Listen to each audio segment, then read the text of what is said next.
Marta de Baile. Buenos días, cuentavientes adorados míos, queridos. Desde cualquier lugar del mundo. Saludos desde Nueva York. En cualquier circunstancia. Y hay un tráfico espantoso. Y a pesar de la adversidad, Estamos nuevamente atrapados en la calle de Acoxpa. hará hasta un último sacrificio Me tuve que quitar los tacones para entrar corriendo. por estar contigo. ¡Los amo! Cuentavientes adorados del infierno. Marta de Baile en vivo, solo por W.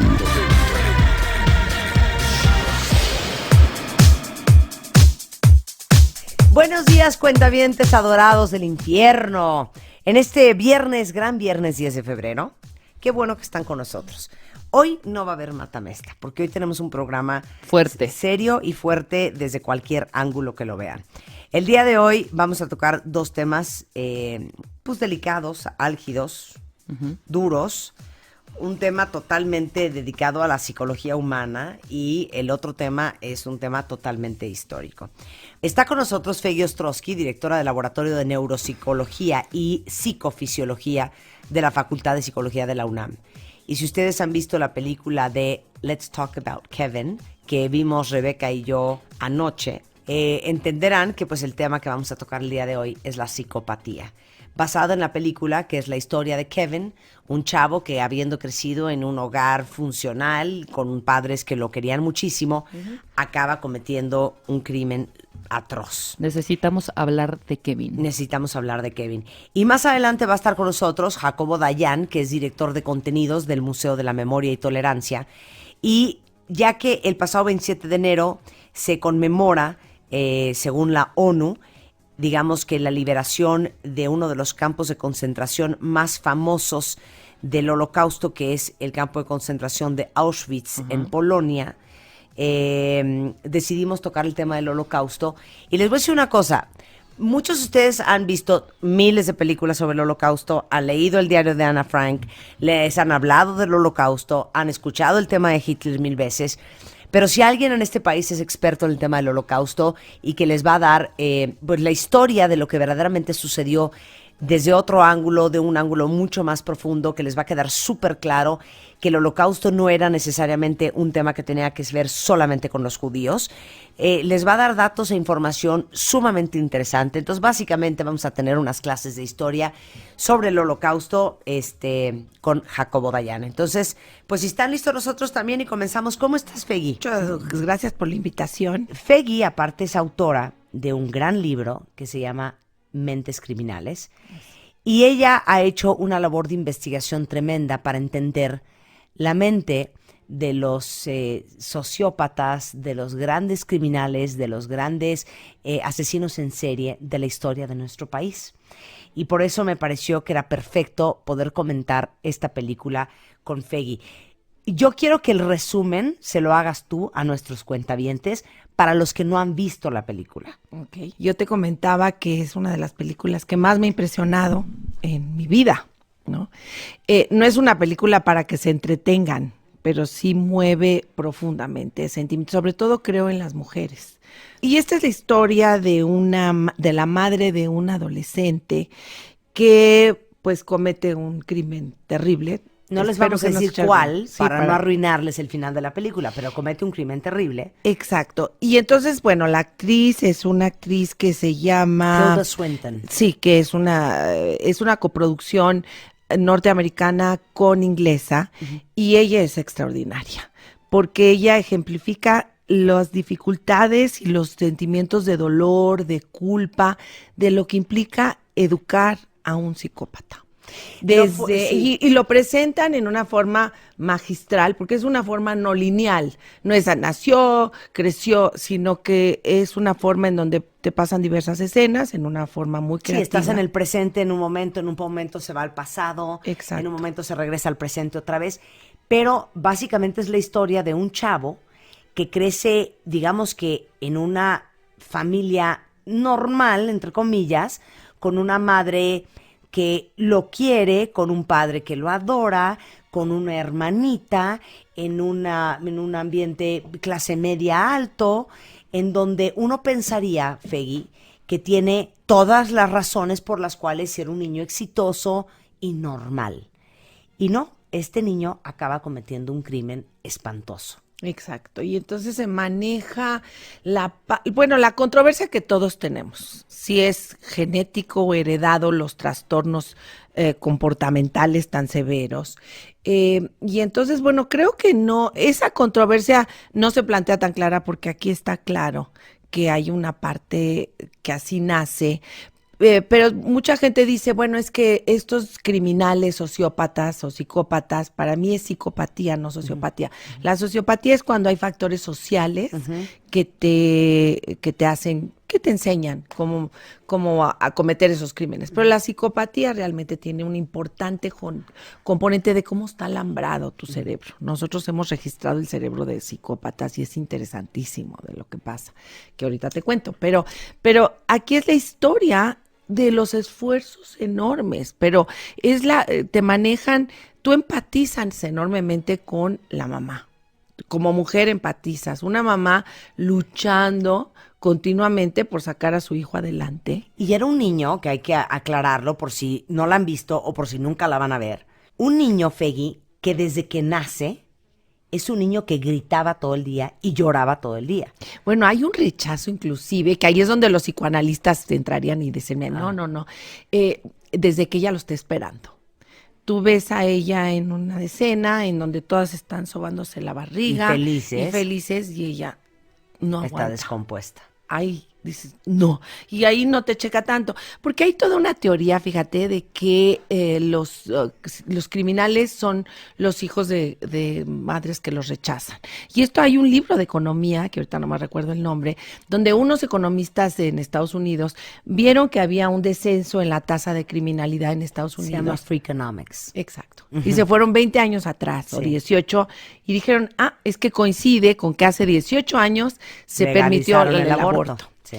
Y entonces, bueno, eso para los psicólogos como que sí, como que no. Yo te puedo decir que en lo que yo evalúo es que tú puedes no desear a un hijo, pero cuando nace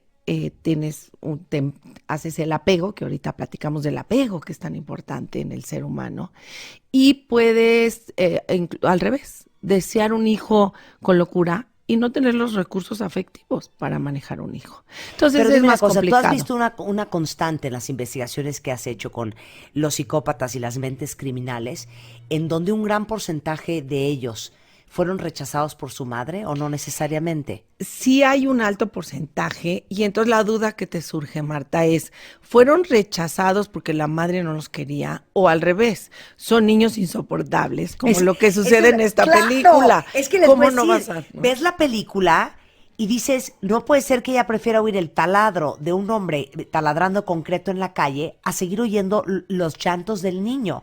Entonces, por un lado dices, qué mamá más desapegada y más perra, y por otro lado dices, es que todas hemos vivido ese momento de desesperación que dices, ¿en qué momento? Yo cuando tenía mis hijos, bueno, que el grande nació pero hiperkinético, pero en el buen sentido de la palabra, digo, era un niño que no dormía, y entonces lloraba y lloraba, y yo decía, ¿qué es esto? Esto de la maternidad está espantosa, pero a las 11 semanas que se sonríen, se te olvida todo. Claro. Y ya hay este apego. El apego es muy importante. Pero a ver, esa es la pregunta de esta película, y con eso quiero que un poco involucres lo del apego. El que tú ames a tu hijo, Fegui, y oigan bien a todas las mamás que están escuchando, no significa necesariamente que tengas una química de personalidad con él. Exacto. Tú puedes adorar a todos tus hijos iguales, pero con unos te llevas mejor que con otros, y es una cuestión de personalidad y de carácter. Claro, de temperamento. Claro. En el caso de Let's Talk About Kevin, ella ya traía un rechazo y se le juntó el hambre con las ganas de comer porque este era un niño difícil, o ella acabó rechazando al niño porque era un niño muy difícil. Bueno, mi interpretación, estaba hablando con una psicóloga y me decía, no, pero es que ella cómo se va y oye el taladro, entonces ya lo rechaza. Yo creo que es obvio que el niño tiene una personalidad opositivo desafiante. A ver, ¿cómo se llama? Opositivo desafiante. Que tienes varios síntomas, que ahorita te los voy a decir en orden. Lo ves desde chiquito, bueno, no hay control de esfínteres, que tiene que ver con la parte... Los niños cuando te quieren controlar, te controlan con no duermen, no comen y con el control de esfínteres, ¿no es cierto? Bueno, todas las mamás que sabemos, Totalmente. es por donde te llegan porque es como tú reaccionas. Pero el trastorno opositivo desafiante es un trastorno de personalidad que se presenta desde muy temprana edad en los niños y se caracteriza por una serie de factores como, por ejemplo, se enojan a menudo, argumentan con adultos a menudo, son niños muy peleoneros, a menudo desafían o se rehúsan a seguir las directrices de los adultos o las reglas, a menudo fastidia a otras personas deliberadamente, le podemos poner palomita a todo lo que hacía este niño desde los 3 años de edad, a menudo culpa a los demás por sus errores o por su mal comportamiento, se molesta fácilmente por lo que dicen o hacen los demás, a menudo luce enfadado y resentido y a menudo es rencoroso y vengativo. Estos son como menús chinos que hacen los manuales. Trastorno opositivo desafiante. Y lo chistoso es que hay una escena que la mamá está jugando con él aventando en una pelota y la más linda. Y el niño no reacciona y no la avienta de regreso. Cuando ella se exaspera y la avienta, él la avienta de regreso. Como si hubiera reaccionado a una forma más agresiva y violenta. Él solo reacciona a eso. No dijimos, por ejemplo, la película está magistralmente manejada porque hay actores de niños y en la etapa media y en la etapa de adolescente. Todos están extraordinariamente guapos, son hermosos, que también tú dices, eso no me checa porque yo pienso que es un monstruo, que va a estar feo. Y la cara del niño, y eso es interesante, lo que es un psicópata, porque son superficialmente encantadores. Sí son, no te puedo decir guapos, pero en esta película creo que se transmite que dices, es que está hermoso. Los 3 actores son fantásticos. Esa es una parte. Y yo sí les recomiendo a todas las mamás que vayan, pero ojalá que fueran a la matiné, porque yo fui a ver la última hora de noche también, y entonces me quedé así. Pero bueno, creo que todas las mamás nos proyectamos, empatizamos. Esto habla de una madre que trata de educar a su hijo a como puede, un hijo muy difícil. Y la frontera entre ese niño y los berrinches de nuestros hijos cuando eran chiquitos es tenue. Sí. Dices, no me proyecto con él, pero muchas veces nos sentimos esa frustración. Oye, ya deja de llorar, hazme caso en lo que te estoy diciendo. Y tener señales de alerta, porque en este caso había muchas señales que no fueron atendidas por la madre. No lo manda a la escuela porque hace schooling en la casa para poderlo, por ser un niño tan problemático, muy listo, pero problemático. Entonces no hay figuras rescatadoras, que siempre digo que los psicólogos, las maestras, un amigo puede ser una figura. Y lo lleva al pediatra. Que eso me ha pasado mucho, Marta, cuando van con el pediatra, y el pediatra, claro, examina que esté bien en su crecimiento, en su nutrición, en la parte física, claro. Pero los pediatras no tienen las herramientas de entrar en la psicología. Es que por eso yo quería hablar contigo de esto, porque creo que les va a servir mucho a las mamás, no porque yo crea que un gran porcentaje de mis cuentavientes tienen hijos psicópatas en potencia. Sin embargo, lo importante que es saber un poco de todo, porque nunca sabes lo que te va a tocar. Este niño, como decías tú, en el control de esfínteres, que era una forma de agredir a sus padres, tenía 7 años y se seguía haciendo popó, seguía usando pañales, seguía usando pañal para hacer pipí, era sumamente agresivo con la madre, le decía, lo que acabas de hacer ahorita es tan tonto y los pósters que pegaste en tu cuarto son tan estúpidos, y llega y se los pinta con una pistola de color. Es muy impresionante, ¿no? Primero la escena para interpretar. El niño tiene 7 años, dices, cambiar un pañal de un niño de 7 años, me muero del asco. Y la madre lo cambia con todo su cariño y amor. Y se para el niño y ya lo acaba de cambiar y le ves la cara ya de asco, pues sí, ¿no? De cambiar ese pañal. Ya estuvo. Se voltea el niño y se vuelve a hacer. Pero a propósito, ¿no? Entonces, ahí está, opositivo desafiante, te controlo y me vale gorro. Lo que es tu disgusto no me afecta a mí. Te quiero decir una escena que se los vamos a echar un poquito a perder, pero yo voy a la ver otra vez. Digo, no es una película que goces, pero creo que es importante. Cuando ella por fin dice, es una mujer que es profesional y que es escritora, exitosa, ¿no? Aparentemente. Y entonces pone en su estudio, lo arregla bonito para recordar una serie de mapas y la ves satisfecha con todo este aspecto. Y él dice, ¿qué estás haciendo? Estoy decorando mi cuarto y si quieres te hago el tuyo para que quede también bonito y estés contento. Y entonces le hablan por teléfono, se sale y él destruye todo lo que ella había hecho. Entonces hay señales ahí muy claras. Hay una parte que es donde él reacciona. Ella se harta cuando él no controla esfínteres y lo avienta. Le dice, pero ¿cómo? ¿Qué hiciste? Y lo avienta. Porque para ella, o sea, cualquiera diría, qué perra. Ajá. Pero para ella, como madre, porque uno sabe, es tan obvio que lo está haciendo como una forma de agresión y de violencia contra ella, que entonces agarra y lo avienta. No, porque en ese caso es obvio, no hubo duda de que no controló, porque dices, pobrecito, tiene diarrea, ¿cómo le va a pegar? Claro. Lo avienta, pero yo le hubiera dado más que aventar. Pero sí, qué horror, mis hijos van a hablar ahorita al radio, es decir, lo que nos hizo. Pero en ese momento se le rompe el brazo. Y ese da pie a que ella crea una culpa enorme, lo lleva al hospital, pero es el único momento en donde su conducta tuvo consecuencias, Marta, si lo ves. Y entonces deja, y en ese momento ya empieza a controlar esfínteres. Pero lo chistoso, empieza a controlar esfínteres, pero parte de lo interesante también de esta película es que la madre es percibida como una neurótica exagerada, loca y con pocas tablas para manejar a su hijo por el esposo. Ahí vamos al papel que juega el papá. ¿Por qué? Porque el niño es un gran manipulador. Exacto. Y como buen psicópata es un gran seductor. Exacto. Entonces, cuando aparecía el papá en escena, todo era, ay, papi, qué lindo, tantas gracias, ¿cómo te fue en el trabajo?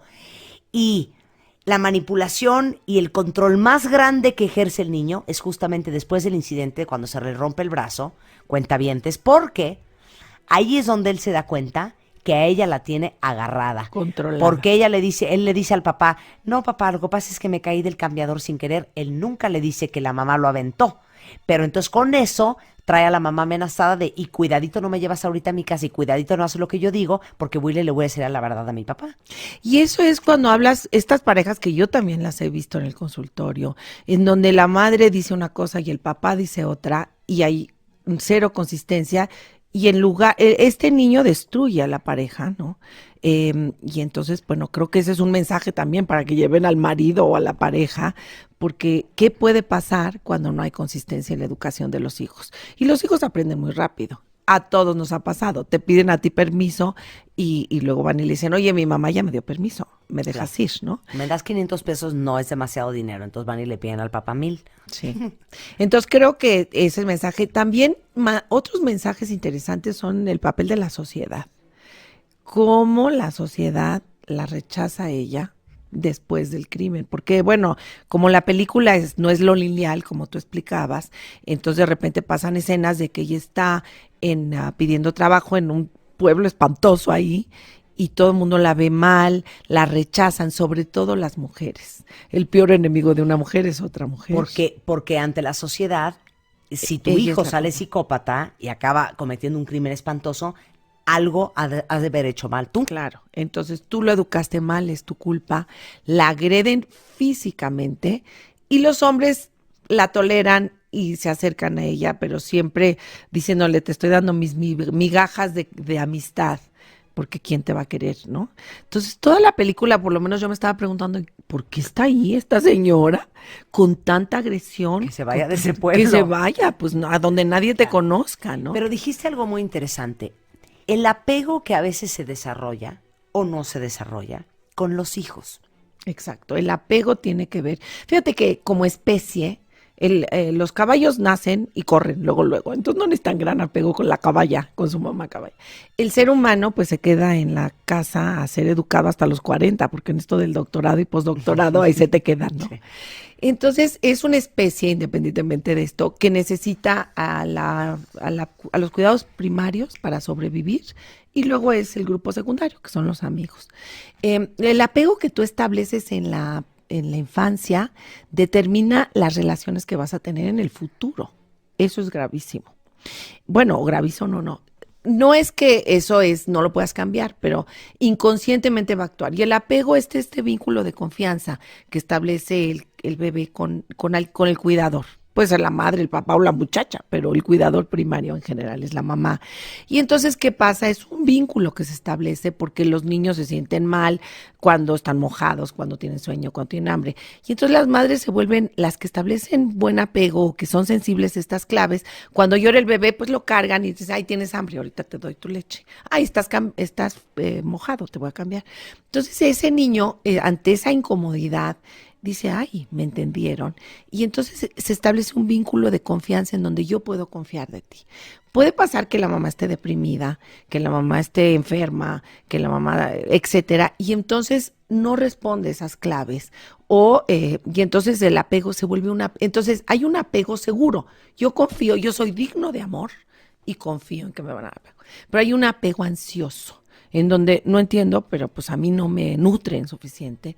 Y ese apego ansioso es la fuente de que tú crezcas y establezcas relaciones futuras anormales. Entonces la gente en la etapa adulta tenemos también de apego. Tú quieres estar con tu pareja cuando estás triste y quieres compartir las cosas alegres. Las mujeres padecemos de un apego ansioso y de un neediness horrendo.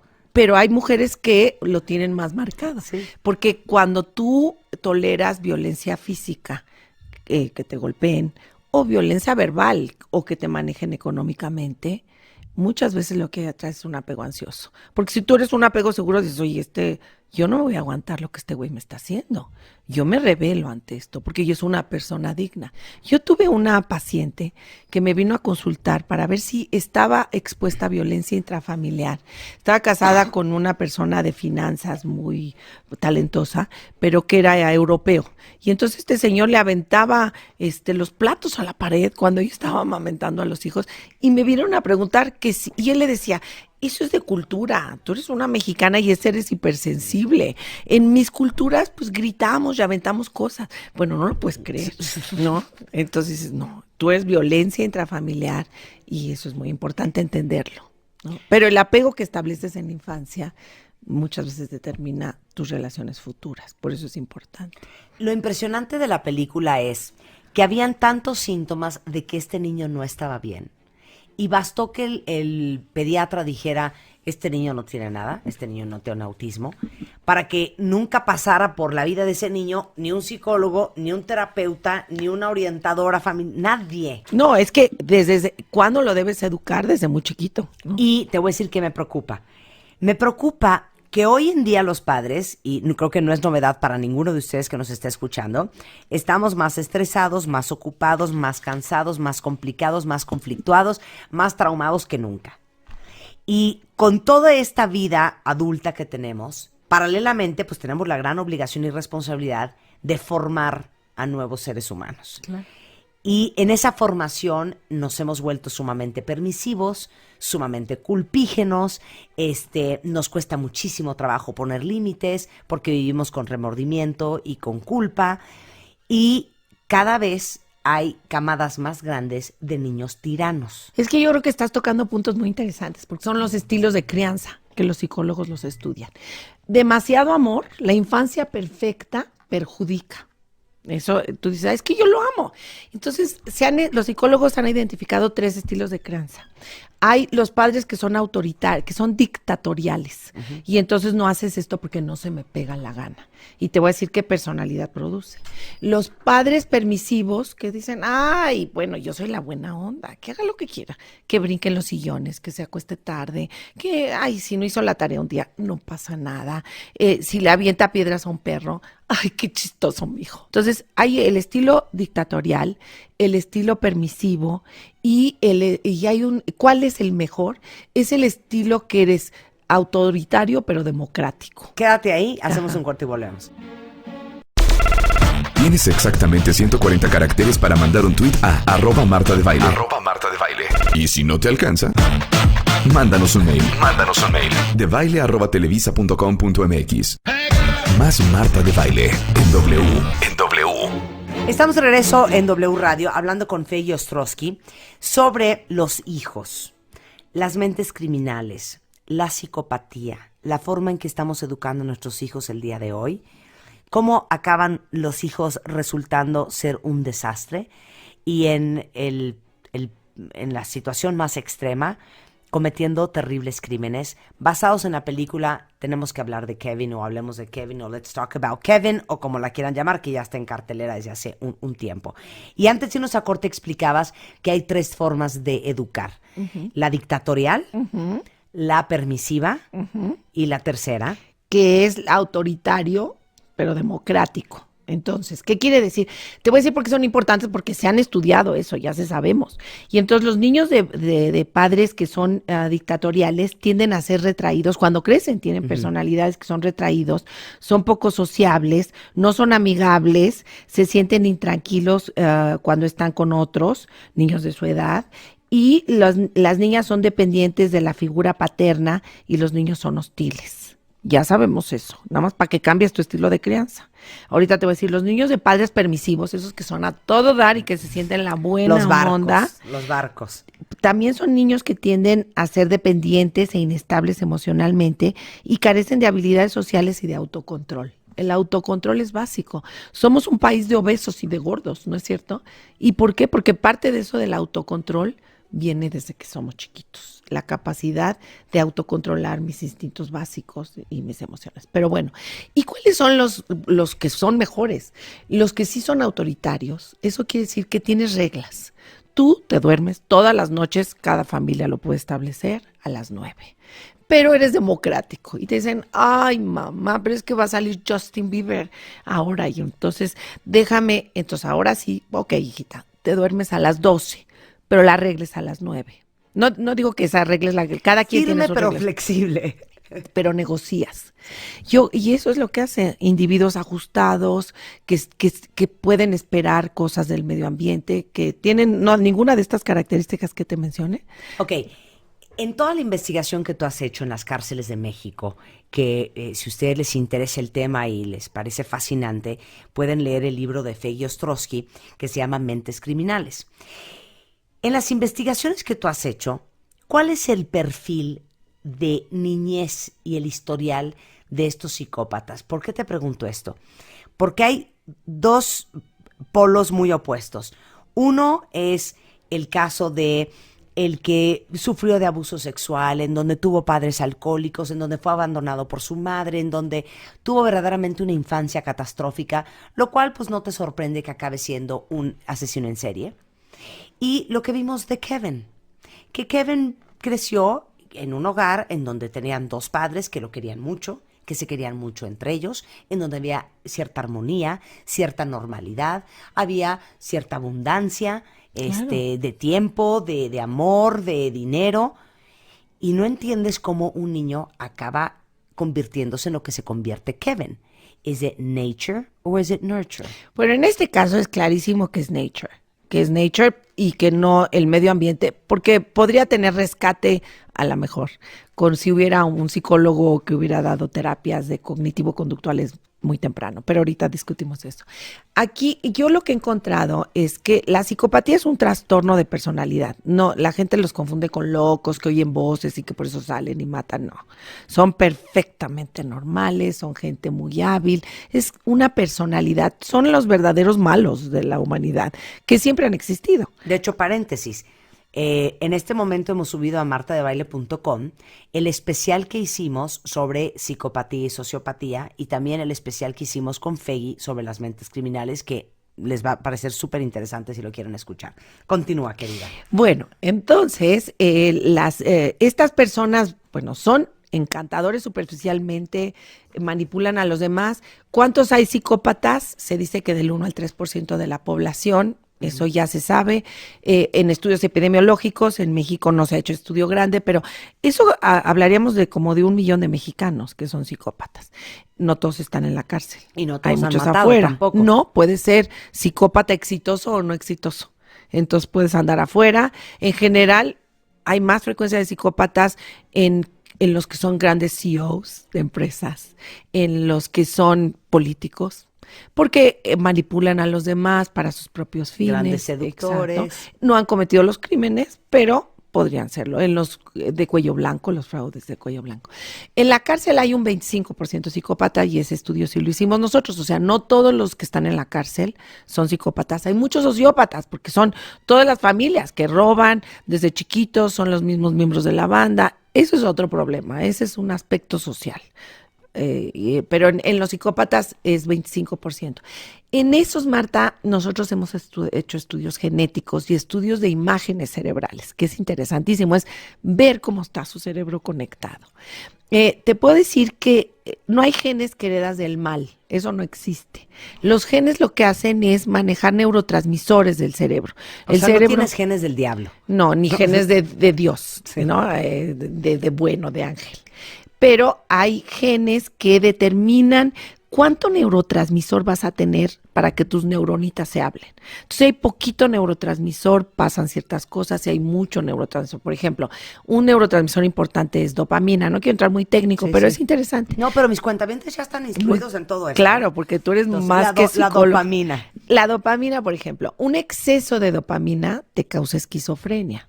Y eso es biológico. Entonces, ¿qué hacen los fármacos? Te quitan el exceso de dopamina para que no tengas alucinaciones visuales o auditivas. Si te lo quitan mucho, dopamina, entonces tienes síntomas parkinsónicos. Porque si te falta dopamina, entonces tienes Parkinson, por ejemplo. Entonces, ¿cuánto neurotransmisor tienes que tener? El perfecto para que la neurona se hable con la otra y se abran los canales y empiecen a comunicarse. Este tipo de neurotransmisores, yo puedo producir una rata asesina en el laboratorio. Modifico una gen que tiene que ver con neurotransmisores que son dopamina, serotonina y noradrenalina, que son muy importantes para modular la conducta. Y entonces, ¿qué hace la ratita? Empieza a matar a todos sus cuates, a todos sus amiguitos, un poco como Kevin. En el ser humano ese gen también se ha encontrado entre las gentes muy violentas. Esa modificación en el gen. Pero la interesante es que no se activa a menos que haga una historia de abuso físico o psicológico. Se vuelve más complejo. Entonces puedes tenerlo. Y no se prende. Y no se prende. Pero la historia de abuso puede ser psicológico. No tienes que tener una mamá que te golpee. Por eso es la controversia naturaleza-medio ambiente. Los genes se prenden y se apagan. Y esto es lo que prende. Un estrés medioambiental prende ese gen.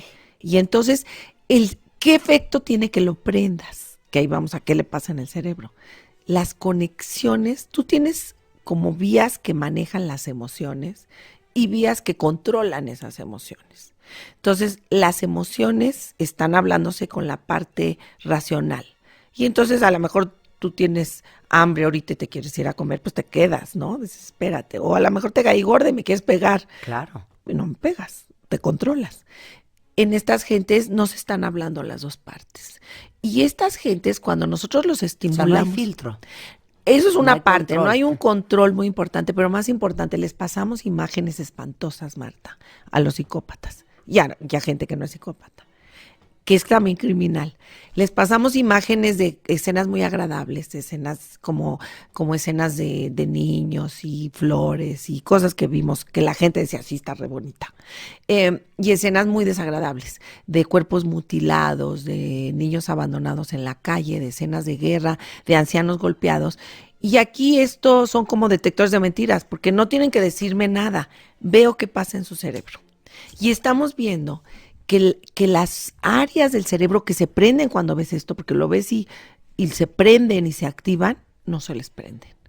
No detectan eso, no detectan emociones de enojo. Las emociones de enojo no las ven. Les pongo caras sonrientes y caras muy enojadas y caras con miedo. Las caras con miedo no se les prenden las áreas que se nos prenden a todos. Entonces es un cerebro que está funcionando diferente.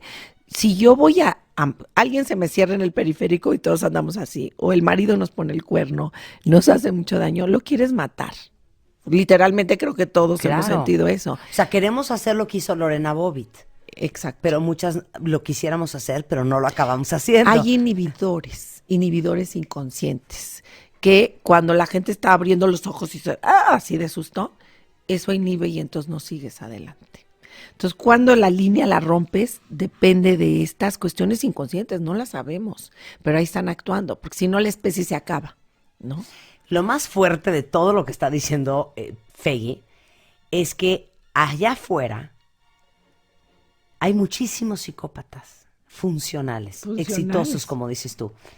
Ese programa de psicopatía, que lo pueden buscar ahorita en martadebaile.com, te voy a decir por qué decidí hacerlo. Porque leí en un artículo de la revista American Scientific Mind, un artículo sobre los psicópatas que decía, it's not that they don't care, they can't.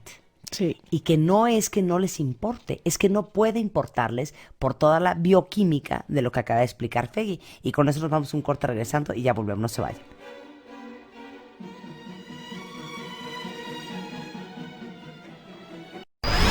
Estamos al aire. Más Marta de Baile. En W. Estamos de regreso en W Radio y estamos hablando con la doctora Feggy Ostrowski. Feggy es directora del Laboratorio de Neuropsicología y Psicofisiología de la Facultad de Psicología de la UNAM. Es autora de un bestseller aquí en México que se llama Mentes Criminales, en donde se ha hecho un análisis y una profunda investigación de las mentes criminales y de los asesinos en serie de nuestro país, haciendo, digamos que, pues un ejercicio de investigación para entender la psicopatía, la sociopatía. Y todo esto estamos haciéndolo, Feggy y yo, inspiradas en la película que seguramente la han visto en cartelera, y si no la han visto vale muchísimo la pena que la vayan a ver, que se llama Tenemos que hablar de Kevin, que es la historia de un niño psicópata que viene de una familia funcional y normal y que acaba cometiendo un terrible crimen, y todo lo que vive la madre con ese niño. Y ya que hablamos un poquito de cómo funciona la mente de un psicópata, algo impresionante es que ella, la mamá, se da cuenta de los indicadores. Se los dice al papá, pero como el hijo es diferente con la mamá que con el papá, pues el papá la tira loca. Y pasan años y ese niño crece y el día que tiene 16 estalla la bomba y no pasa nada. ¿Por qué una madre, con signos tan obvios, de repente, podemos ignorarlos? ¿Y cuáles son? ¿Por qué una madre y por qué todas? O sea, ¿cuántas veces hemos visto signos terribles en las relaciones madre-hijo o en tu relación de pareja y te aguantas? Y dices, estaban los signos ahí, ¿cómo no los vi? Claro que los viste, pero No te los hiciste quieres de ver. la vista gorda, ¿no? Sí pasa mucho eso, yo lo veo continuamente y a mí me ha pasado, ¿no? Dice, pero ¿cómo no lo vi? ¿No? Es que es el precioso. El viernes pasado hicimos un programa que habla de la paradoja del amor. De que lo que eran tus activos se vuelven tus pasivos. Y lo que Claro. amabas de tu pareja en un principio, después lo acabas odiando. Ah, Y es claro. precisamente por eso. No es que no viste que este cuate tenía un problema con el alcohol. Lo que pasa es que de novia te parecía súper simpático que se pusiera borracho a contar chistes toda la noche. Pero ya a los 7 años de casada, ya no soportas un trago más. Claro, pero también hay esta figura de las madres abnegadas, ¿no? Hay una parte que somos muy abnegadas y que es como una cruz que nos tocó cargar. Es parte Y de ser entonces, buena madre. Es parte de ser buena madre y es parte de ser buena esposa también. Dices, me aguanto muchas cosas porque por salvar a la pareja me aguanto ofensas, me aguanto. Entonces, ahí están los signos y aquí en la película están clarísimos, pero sutiles, están claros y sutiles. Entonces vemos un niño que no se desarrolla bien en la parte de personalidad cognitiva, no, en la parte, o sea, es un niño que no controla esfínteres, porque lo ves con pañal hasta los 8 años. Cuando está jugando con la pelota también es un niño que ya tiene 3 años y medio y no controla esfínteres. Entonces, eso es algo que he encontrado mucho en los psicópatas. Pérdida de control de esfínteres es un síntoma muy temprano. Pero no es una cosa física. Las dos cosas. Pero en estos casos yo les pregunto a los de la cárcel, le digo, ¿y te tardaste mucho en avisar? Me dice, sí, doctora, ¿cómo sabes? Como hasta los 8 o 9. Sí puede ser una mezcla de las dos. Puede ser o positivo desafiante o puede ser que no hay una madurez de la corteza frontal para inhibir los impulsos. Entonces ahí no lo tengo claro. En la película es claro que es control. Por pero control, no es- sí. Bueno, entonces hay otra parte que es crueldad con los animales. Eso aparece muy temprano y te voy a decir en los psicópatas y luego vemos en la película. Yo le preguntaba a los criminales, oye, ¿y tú te gustaba torturar animales? Uy, sí, doctora, ¿cómo sabes? Me encantaba prenderle fuego a los gatos o a los perros y ver cómo salían corriendo. Eso habla de una falta de respeto por la vida y una falta de respeto por la propiedad. Cuando Y- tú quemas cosas. Y también como cero capacidad de empatizar y conectar Claro. con los sentimientos y las emociones de alguien más. Que ya o están algo ahí. más. Entonces, hay gente que dice, oye, yo sí torturaba un poco a los gatos o a las hormigas, le quitaba las patas. Y además me lo hacían con un gusto y un sadismo que sí me espantaban estos cuates, ¿no? Entonces, en este caso, hay el caso en donde él mata al animalito de su hermana. ¿Te Al acuerdas? hámster, Todo sí. el mundo buscándolo por toda la casa. Ya es un poco más grande, pero están ahí. Bueno, y se los voy a decir, y lo Sí, mete ya. al triturador, qué horror. Y ella está, y no hace nada. Ella no hace nada cuando empieza a lavar los trastes. Primo hermano de, ay, mi hijo, ya deja al gato, no le estés jalando la cola. Exacto. Como si no estuviera pasando nada. Claro, no- Hasta que no- le quema el ojo a la hermana con drano y no Es que pasa nada. No pasa nada, nunca pasa nada. La única vez que pasó algo es cuando ella accidentalmente lo empuja, le rompe el brazo y entonces controla esfínteres. Y él mismo le dice, al final, le dice, porque ella le ve la herida y esa es la señal para ella sentirse hiperculpable, ¿no?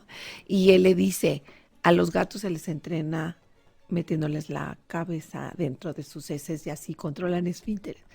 Y entonces te llama, bueno, se te hace el corazón chicharrón.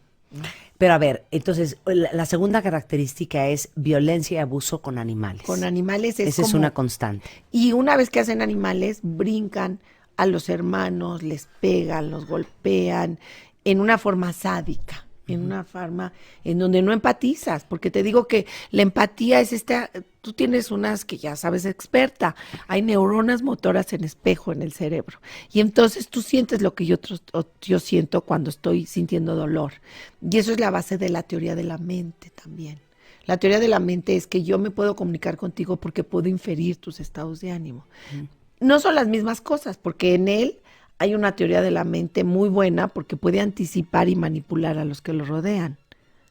Pero fíjate, eventos, contamos dos, cuando tritura al hámster y cuando le quema el ojo con drano, que es una escena que no sale a la hermana. Pero algo que es más sutil y que es bien común hoy en día. Trataba a la hermana como si fuera Sí. una verdadera imbécil. Sí. Y le decía cosas como, tráeme un refresco. Ese no, retrasada mental. Tráeme otro. Y la mamá se voltea y lo único que dice es, ¡ey! Pero ya estuvo. si Hasta ahí llegó. Si tú ves donde la insulta a la hermana siempre es con una vocecita cariñosa. Oh, you're so stupid, ¿no? Entonces, por eso la mamá no reacciona. Él es tan hábil que manipula a los papás diciendo, pero se adora a la hermana. Entonces, ahí también se maneja muy bien esta parte, porque dices, es una mujer que no es capaz de tener apego, si fueras muy psicoanalista, etcétera, pero sí tiene el apego con la hija. Sí, claro, tiene la Y un con la apego hija. fantástico. A ver, entonces, esa es la segunda característica. Tercera característica. Generalmente no tienen un buen rendimiento académico o no van a la escuela y no por tontos, es porque las áreas que tienen que ver con el aprendizaje, que se habla de una cosa que se llama un área del cerebro que se llama la circunvolución angular, no está madurando adecuadamente. Entonces hay síntomas en donde muchos de mis criminales, ve cómo los quiero. Yo sí tengo empatía con ellos, qué horror que diga eso. Yo sí empatizo, por eso me cuentan tantas cosas. No aprenden bien a leer a las edades que deben de aprender. Este niño, ella le hace homeschooling, él lo educa en la casa. Entonces, probablemente porque le daba miedo mandarlo a la escuela, Pero es muy etcétera. interesante porque tienen la inteligencia Sí, como para maquinar estrategias sumamente macabras, pero al mismo tiempo no son necesariamente las que usas para aprender a leer y escribir. Claro, académicamente. Porque eso es lo fantástico del cerebro. Unas áreas hacen una cosa y otras hacen otra. Y se están hablando, pero son redes neuronales que se prenden y se apagan. Y hay redes que funcionan fantástico y que funcionan bien y hay otras redes que no.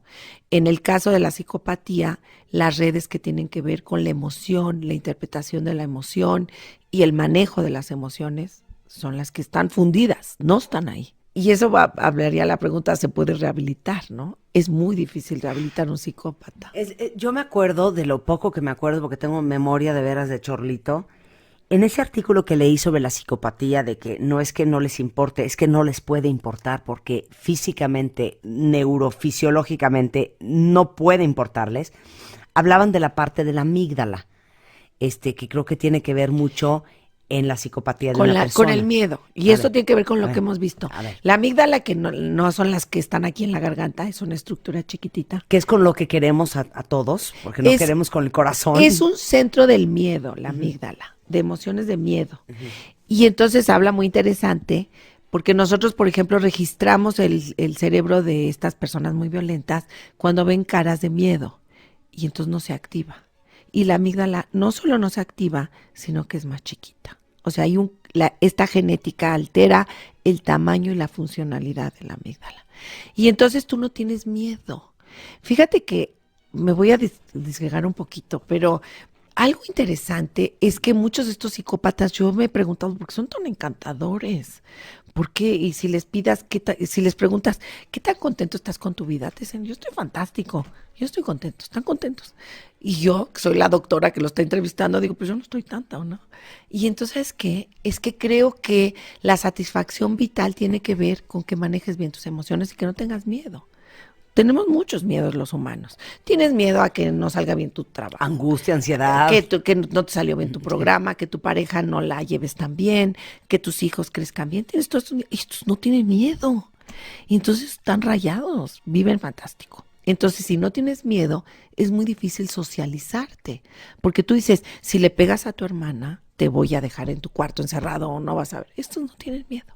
Entonces la amígdala tiene que ver con el miedo y hay un pobre condicionamiento al miedo. Por eso no desarrollan estructuras morales. Yo les pregunto, oye, ¿eres buena persona o mala persona? Y me dicen, claro que soy bueno. Ay, les digo, pero ¿cómo me dices eso si te dedicabas a matar gente? No, doctora, ese es mi trabajo. Yo soy bueno. Le digo, ¿en qué eres bueno? Si tengo hambre y si tú tienes hambre y yo estoy comiendo una torta, te doy una mordida de mi torta. Entonces, no perciben que hay problemas morales. Es muy interesante. Y entonces eso tiene, ¿para qué demonios me dicen? ¿Y para qué andas estudiando y entrevistando a estas gentes? Porque para evitar que se produzcan, tienes que entender cómo funcionan. Y tienes que desarrollar programas muy tempranos, por ejemplo. Regresando del corte, estoy leyendo un poco lo que están escribiendo en el Twitter y en el mail, y también en las llamadas por teléfono. Tengo a muchas mamás y papás preocupados porque ven a sus hijos sumamente agresivos. Entonces, ¿cómo saber si es un psicópata en potencia o simplemente es un niño con problemas de agresividad? Eso vamos a discutirlo con Fegui al regresar.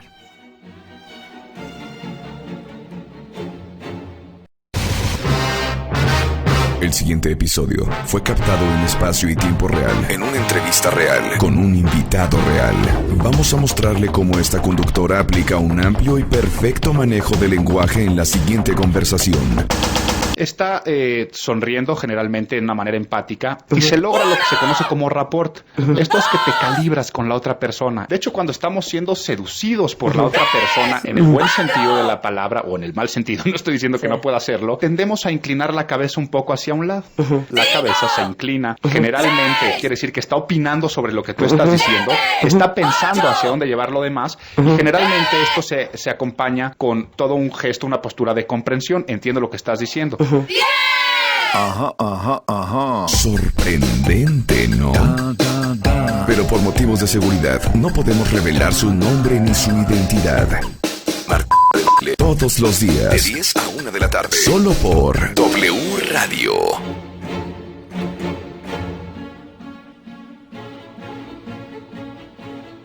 Estamos de regreso en W Radio hablando con la doctora Fegui Ostrowski, una de mis personas favoritas. Es que estás demasiado ocupada. O sea, no se puede... Es que estás demasiado lejos. No, sí, es que ese es el problema también. O sea, yo te quiero más cerca de mí, pero es que no hay posibilidad, de veras, Fegui. Nos comunicamos por telepatía. Ella es directora del Laboratorio de Neuropsicología y Psicofisiología de la Facultad de Psicología de la UNAM. Y estamos hablando basados en la película que ahora está en cartelera que se llama Tenemos que hablar de Kevin o Let's Talk About Kevin, que habla un poco y describe la vida de un niño psicópata que comete un terrible crimen y toda la evolución de su niñez y todo el entorno en el que creció, y que creo que a todos los padres de familia que la hemos visto nos ha movido y sacudido muchísimo el alma y nos ha hecho cuestionarnos la forma en que hemos decidido educar a nuestros propios hijos y observar a nuestros hijos. Una constante en el mail, Fegui, y en el Twitter y en las llamadas es: tengo un niño agresivo, tengo un niño súper berrinchudo, tengo un niño con ciertas características que abusa animales. ¿Cómo puedo saber si es simplemente un niño con problemas de agresividad o control de impulsos o si es un niño psicópata? Claro. Ya dimos una lista de 3 cosas. La primera era las personas psicópatas abusan de animales. La segunda era Fascinación por el fuego, control de esfínteres muy tardío, les cuesta mucho trabajo el aprendizaje de cuestiones académicas, entonces se va conformando un cuadro, ¿no? Pero hay que entender de dónde viene la agresión. La agresión es inherente al ser humano, si no, no sobreviviríamos como especie. Imagínate una loba que no logra defender a sus críos, ¿no? Pues no te debe. Pero ¿cuándo viene la agresión? La agresión viene en respuesta a la frustración, a cuando estás enojado. O sea, si estás frustrado porque no tienes el juguete que te toca, o estás frustrado porque ibas a una entrevista a tu trabajo y se te ponchó la llanta y perdiste esa oportunidad, te vas a enojar. Y cuando te enojas, el primer reacción al enojo es agredir. Puedes agredir verbalmente o físicamente y aventar cosas, no sé, cada quien se proyecta, o puedes tener una agresión pasivo, ¿no? Como las mujeres tienen mucho esta agresión pasiva. Si me hablas no te contesto, no llego temprano a la cita, no, etcétera. Claro. Y puedes tener un manejo asertivo de la agresión. Entonces creo que es importante que los niños entender de dónde viene esa agresión de esos niños, si es por frustración, porque están enojados, o porque el lenguaje, los niños siempre agreden cuando están chiquitos, porque no tienen autocontrol, entonces quieren el juguetito del otro y lo agarran, ¿no? Y si no me lo das, te pego. Cuando adquieres el lenguaje en el desarrollo evolutivo, se inhibe la agresión, porque ya tienes, la mamá te dice, no pegues, porque si le pegues le va a doler, y si no te voy a castigar. Entonces, hay que entender si hay estos inhibidores en el manejo de la agresión. Violencia es anormal. La violencia es una agresión hipertrofiada. Es una agresión que no tiene la intención, como en la película, de causar un daño físico o psicológico a alguien. Entonces hay que entender si el niño está siendo violento o es agresión. Y si es agresión, hay que manejarlo con técnicas de autocontrol, con técnicas de modificación de conducta y ver por qué está tan enojado el niño y la está manifestando con agresión física o verbal, ¿no? Pues, A ver, ahí te va la pregunta de los 64 millones de yenes, doctora experta en mentes criminales. espero que me los des. ¿Traes tu chequera? ¿Por qué el 90% de los asesinos seriales en el mundo son hombres? Bueno, es interesantísimo. Claro que yo me lo he preguntado porque también tengo mi clientela fina de mujeres. Fíjate, como tú dices, el 85% son hombres, 15% es mujeres. Y mi hipótesis es que tiene que ver con la genética, porque el gen que te platicaba que produces los ratones asesinos está ligado al cromosoma X. Entonces las mujeres son XX, tenemos 2X sí. Y el hombre es XY. Entonces si el hombre le nace, heredó de la mamá o del papá el gen cucho de la mamá, entonces ya no tiene otro gen que lo protege. No sé si estoy siendo muy técnica. En cambio nosotras tenemos 2X y entonces nos protege. Ese gen, si no se va a prender porque tienes el otro que te protege. Esa es una hipótesis que actualmente estamos estudiando, ¿no? Pero, y el cerebro de la mujer también es diferente. Estamos programadas neurobiológicamente para que sobrevivan los críos. El hombre vino desde la biología, no se enojen señores, a producir hijos y por eso tienen tantos y con tantas viejas, ¿no? En cambio la mujer es la responsable de que ese crío sobreviva. Y tienes hiperactivadas las claves. ¿Podrías hacer la mente de una ratona en una mente criminal en un laboratorio? Sí, claro. Igual. Pero ahí la diferencia es que como son genes que se prenden muy rápido y que no hay moderadores medioambientales, el ser humano, la buena noticia es que el gen no es destino y que hay cosas que puedes hacer. Es lo que te iba a decir. A eso iba, Chihuahua. Nurture or nature, regresamos. A ver. Una mamá, un papá, una familia, unos abuelos, no importa quién sea que esté cuidando ese crío. ¿Hay algo que puedas hacer para evitar que un niño acabe convirtiéndose en un criminal? Bueno, yo creo que si lo detectas desde muy temprano, sí. El caso de la película es extremo. A ver, vamos con Kevin. En el caso de Kevin... ¿Le pudo haber dado la vuelta esta mujer a Kevin? Yo, siendo psicóloga y neuropsicóloga, creo que sí. Con una terapia muy consistente, ahí tendrías que ser muy autoritario, límites muy concretos, consecuencias. Tan es así que la película, pues están asesoradas por un psicólogo. Si hay un dejo en donde él sí responde en algún momentito. Y lo cuando hay chistoso es que consecuencias responde gravísimas. Gravísimas, claro. Tiene que ver, pues claro, es un extremo, pero yo creo que un buen psicólogo sí podría manejarlo. Yo he tenido casos que me llegan de niños que le meten un palo al compañero a los 4 años, 5 años, y entonces hay que manejarlos desde tratamientos farmacológicos con terapias. Muy temprano, antes de que ese cerebro se acabe de organizar. Te puedo decir otra cosa. Hay un señor que es muy famoso, que él y yo hacemos lo mismo, él en Estados Unidos. Y entonces, ahorita no me acuerdo su nombre, pero se dedica a estudiar y lleva equipos de resonancias magnéticas funcionales a las cárceles. Y entonces tiene como los marcadores de qué son los cerebros de los asesinos, en neuroimagen y en una serie de cosas. Y entonces la mamá le dijo, oye, yo creo que tú te deberías hacer tus estudios también, porque en nuestra familia hay muchos asesinos. La mamá le contó al señor. Y entonces el señor dijo, ay, pues sí me lo hago. Entonces hizo su estudio de neuroimagen, hizo su estudio genético. ¿Y qué crees? Que le salen los genes y le salen los marcadores. Y entonces le dice el entrevistador, porque fue una entrevista que salió en Science y en muchos lados, le dice, oye, entonces tus estudios no sirven de nada, ¿no? Pues si tú y no eres criminal. Y entonces dijo, sí, pero es que yo tengo el potencial, pero no tuve los factores medioambientales para que lo prendieran. Y lo encaminé en estudiar criminales. Entonces yo ya estoy pensando hacerme mis estudios yo también, Marta, a ver si yo no tengo genes y cosas. Cállate los ojos. Pero es interesante. Entonces, el ser humano es nature, 50% o 60% en algunos casos, pero el medio ambiente, nurture, puede cambiar ese destino.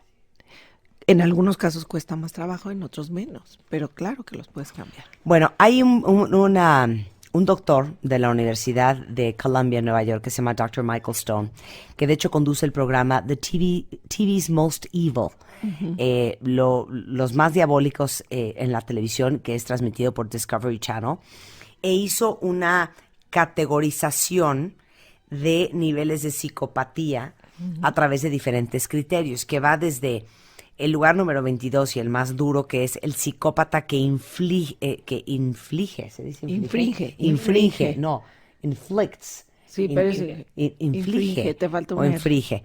Torturas extremas a sus víctimas, sí, el y sádico. luego los asesinan. Psicópatas motivados principalmente por torturar en extremo, pero que no cometen asesinatos. Asesinos que torturan y la tortura es su principal motivo y tienen una personalidad psicótica, hasta quien mata en legítima defensa o los amantes celosos que matan y que son crímenes pasionales. Entonces, todo un rango que les voy a subir a martadebaile.com para que los vayan leyendo, pero a lo que voy con esto es, hay niveles de psicopatía. Bueno, el que mata, inclusive en las cuestiones penales, si tú matas, puedes tener un asesinato que es planeado, organizado y secuenciado, o un asesinato pasional. Y en los asesinatos o en defensa propia. Claro, ¿no? Entonces esos no son psicópatas. ¿Cuándo matas? Cuando estos centros como la amígdala y el enojo se prenden y entonces pues matas y no lo pensaste. Cuando hablas de psicopatía son estos que planean, organizan, secuencian. Hay una verdadera maldad. Y fíjate que ahí se juntan las neurociencias, la psicología con las leyes. Porque las leyes, si tú matas por pasión, no te dan tantos años, ¿no? Te quitan unos añitos. En cambio, cuando planeas y organizas, es las sentencias más extremas. Entonces, en este caso, creo que habría que distinguir. Yo también voy a hacer cápsulas para Discovery, Marta. Ándale, ¿cómo crees? En la Discovery Latinoamérica. ¡Qué increíble! Entonces ya te avisaré. ¿De qué son? Van a ser cápsulas que hablan de las mentes de los secuestradores y de las mentes de los pedófilos y de las mentes, y van a estar pasando en Discovery Channel también. Pues estás elegantísima Elegantísima. ya. O sea, Fey Ostrowski 2012 se internacionaliza. No, pero te digo esto de los grados de psicopatía, porque, a ver, tengo otra cosa aquí. Yo te doy hilo y tú sacas aguja. Theodore Milton, pionero en la investigación sobre personalidad, dice que hay variantes del trastorno antisocial de personalidad o psicopatías.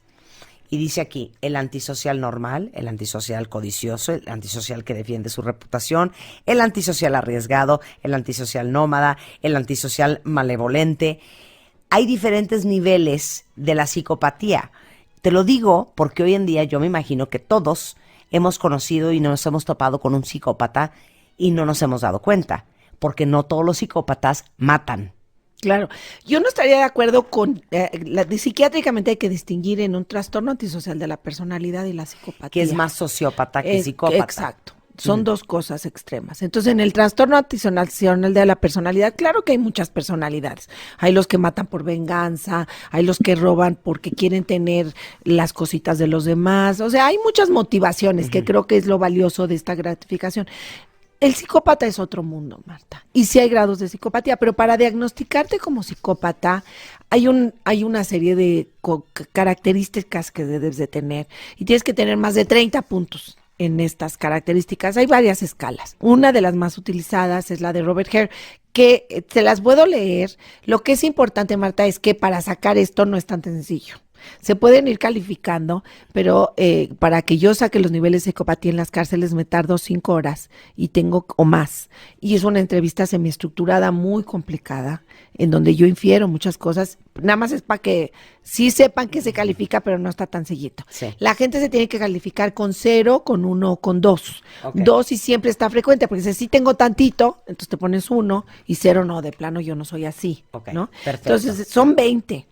La primera es si son superficialmente encantadores. Y no es que estés guapo, es que eres Seductor.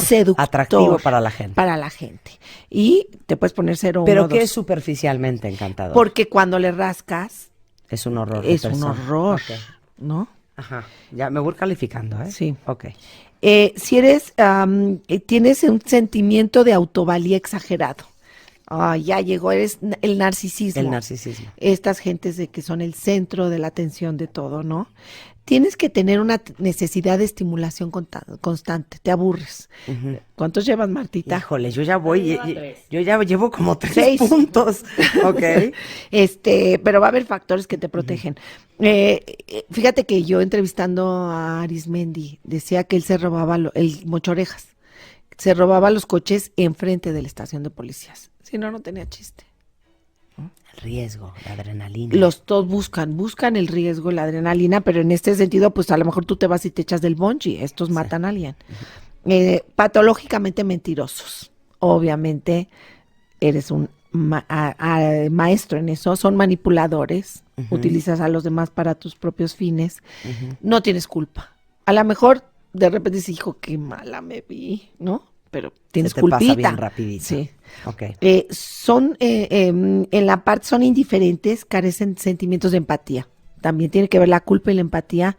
Si hago algo malo o no detecto, no siento dolor cuando el otro está con los sentimientos de los demás. Son indiferentes, tienen un estilo de vida parasitario. En general utilizan a los demás para obtener sus ganancias y sus propios fines, que puede ser no tan parasitarios, esos son los de la cárcel, pero pueden ser los grandes CEOs, que pues si utilizas a los demás para tus propios fines. Falta de control conductual, o sea, tienes ganas de beber, bebes, tienes ganas de tener 80 viejas, 80 hombres, eres promiscuo también, ¿no? Problemas de conducta desde la niñez, ¿viste? No es así que un día te paras y te vuelves psicópata. Se viene desarrollando como magistralmente se presenta en la película. Falta de metas realmente posibles a largo plazo. Esta escala es para los de la cárcel, pero impulsivos, irresponsables, incapacidad para asumir responsabilidades por sus actos. No, como los que te digo, yo soy bueno, eso era mi chamba. Maté a 20, pero yo claro que no tengo problema, alguien me contrató. Otro día me invitas y hablamos, me estoy distrayendo, del efecto Lucifer, que hay un doctor que se llama Philip Zimbardo, en donde habla de que puede ser bueno o malo, y cuando una sociedad, el efecto Lucifer se potencia, como sería en la Alemania nazi, o como los soldados que abusaron en Irak. Pero ¿qué hace? O sea, no puedes decir que todos eran psicópatas, que eran manzanas podridas. Hay una sociedad que fomenta, y cuando tú te pasas del otro bando y te vuelves malo. Hitler lugar era de bueno. psicópata. Sí, yo creo que sí, pero Hitler tenía una serie de complejos y de enojos y de hostilidad ahí enojada. Y era sumamente seductor. Bueno, calentaba las masas, tenía... Pero lo que te llama la atención es por qué lo compró la población alemana. Y eso que es era el una efecto población Lucifer.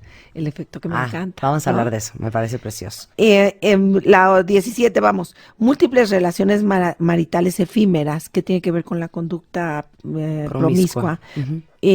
tienen antecedentes de delincuencia juvenil. Empiezas por robando una cosita y luego te metes a las casas y luego ya secuestras y luego vas escalando y eres versátil en el crimen. No solo es uno, se te ocurre todo lo malo. Esta es una escala que se utiliza en las cárceles. Hay escalas de psicopatía que se utilizan para la población externa. Pero lo que te quiero decir es que de esto, para el punto de corte, para que yo te diga eres psicópata o no, tienes que tener más de 30 puntos. No, yo me quedé en 3. Muy bien. Yo estoy bien. Bueno, la Madre Teresa. Soy una buena persona todavía. Bueno, vamos a hablar del efecto Lucifer, me parece súper interesante. Eso está muy interesante porque, bueno, a mí me cuestionan cuando llego y hablo de todas mis genéticas y ratones asesinos y entonces me dicen, ¿y las guerras? ¿Y los malos? Y entonces esto es cuando una sociedad te provoca esto, ¿no? Y este señor ha hecho estudios fantásticos. Resumen para todos los padres de familia que están escuchando, que no han visto, pero verán o que ya vieron. Hablemos de Kevin. Bueno, yo creo que desde el punto de vista de la psicología hay señales que nos alertan. No le dices, ay, es un ratito, va a pasar. Consulta a alguien que sepa. No tengo nada en contra de los pediatras, adoro a los pediatras. Los pediatras no son la persona a consultar en cuanto a trastornos cognitivo-comportamentales. Entonces hay que consultar, hay señales de alerta que estás viendo que ese niño está sufriendo, que no formas estos vínculos de apego. El que seas un padre permisivo va a tener consecuencias gravísimas. La infancia perfecta perjudica. Son estos niños que están con celulares, con coches, con todas las cosas y que se intentan suicidar. Porque tienes que luchar y manejar y aprender a conseguir las cosas. Y que hay estilos de crianza que favorecen que tus hijos sean buenos y que estén ajustados, sean muy felices, y que ese estilo de crianza ya lo conocemos, y que es que tengan reglas, que tengan autoridad los papás y que las negocien de vez en cuando. Fíjate bien, yo no sé si parte de lo que pasa en la película con Tilda Swinton, la mamá de Kevin, es que no siguió su instinto, porque ella sabía que había algo desde muy chiquito. ¿Estás de acuerdo? Yo creo que lo que es magistralmente manejado ahí es que no van a ir a ver a un asesino, porque era lo que yo iba a ver, ¿no? Lo que ves es una madre, como todas las que somos madres, que trata de educar a su hijo por todos los medios y que le trata y que no sabe cómo hacerle.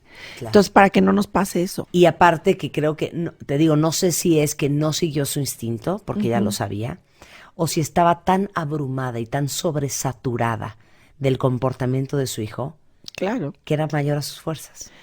Bueno, que también nos pasa mucho a las mamás. A mí, yo sí me proyecté. Que dice, ¿sabes qué? Que cosas. se trague el Twinkie. Claro. Ya, no importa que esté hecho una vaca en 6 meses. Va a hacer tanto berrinche y llora tanto que no importa. Entonces, hay señales tanto en la educación de tus hijos como en tu relación de pareja. Y que no las omitas, porque se te va a regresar. Pues, Fegui, es un placer, como siempre, estar contigo. No, un placer contigo, gracias también. Y regresas a hablar del efecto Lucifer, que está interesantísimo. Fegui Ostrowski, directora del Laboratorio de Neuropsicología y Psicofisiología de la Facultad de Psicología de la UNAM. Vayan a ver la película. Se llama, es que yo le cambio el nombre cada 5 minutos. Sí, tenemos que hablar con Kevin, ¿no? Tenemos que hablar de Kevin. Tenemos que hablar de Kevin. Necesitamos hablar acerca de Kevin. Acerca de Kevin. Ese es Con Tilda Swinton, John Reilly, Ezra Miller, dirigida por Lynn Ramsey y que está en la cartelera todavía en México y que de verdad, si son padres, vale muchísimo la pena que lo vean porque los va a hacer pensar. Claramente no los va a entretener, pero sí los va a mover. Yo estaba perturbada desde el segundo 23 de la película. Sí. Me quería aventar por una ventana, ¿verdad? Pero es como que estás en una roller coaster, ¿no? En una montaña rusa. Subes, bajas y dices, ¿qué es esto? Y no puedes ni respirar, ¿no? Pues muchas gracias, Fey. Un contrario. placer tenerte aquí. Vamos a hacer una pausa rapidísimo y les decía al principio del programa que el pasado 27 de enero La ONU lo ha, digamos que, bautizado como el día en que se conmemora la liberación de uno de los más famosos campos de concentración durante la era nazi, que es el campo de concentración de Auschwitz, en Polonia. En unos momentos más, al regresar del corte, va a estar con nosotros Jacobo Dayan, director de contenidos del Museo de la Memoria y Tolerancia, que ha estado en este programa hablando de otros temas como xenofobia, los grandes genocidios de la humanidad, estuvo hablando de tolerancia, de discriminación. Pues el día de hoy viene a darnos unas clases poco escuchadas en radio de lo que verdaderamente fue el Holocausto, cuáles fueron sus orígenes, cuál era en realidad la misión de Hitler. ¿El tema era solamente con los judíos o incluía a otras minorías, a otras razas? ¿Cuántos campos de concentración habían? ¿Cuántos murieron? ¿Cuál es la diferencia entre un campo de concentración y un campo de exterminio? Eso y todo lo demás lo van a escuchar después del corte. Y si tienen preguntas para Jacobo sobre el tema, nos pueden mandar un tweet a @martadebaile o a debaile@televisa.com.mx. Hacemos un corte y regresamos.